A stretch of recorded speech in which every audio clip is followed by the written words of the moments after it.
safe is it to drive in Mexico on a scooter? Well, depending on your experience. First of all, just look at the road. You have to be a good driver. The sand everywhere. You know, cracks everywhere, potholes, but on the highway it's a little bit better, but you gotta watch out for all the big buses, but there's always a great view. Because of the rainy season, the roads are always wet, so you definitely have to be an experienced driver. And when you come into traffic, well, if you're on a scooter, you can manhandle pretty good. Just got to be very, very aware of what's going on around you. If you have no awareness of life, don't get on a scooter, you're just going to hurt yourself. But as you see, a lot of people don't wear helmets. I would always suggest driving a helmet and just go slower than you normally would, because the roads just aren't the best.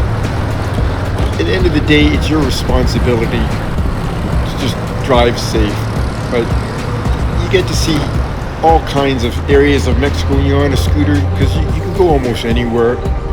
Getting down to the beaches, well, there where you go. Beautiful beaches everywhere in Mexico, but just watch out for the toll pays and the danger zones.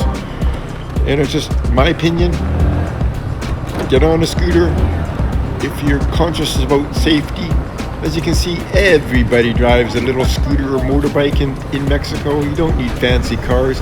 Scooters everywhere. You just got to be a good driver and common sense. If you don't have common sense, well, Mexico's going to teach you.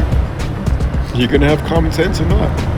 There's bike parking everywhere. Just stop, exclusive for motos, and enjoy the view and enjoy beautiful Mexico.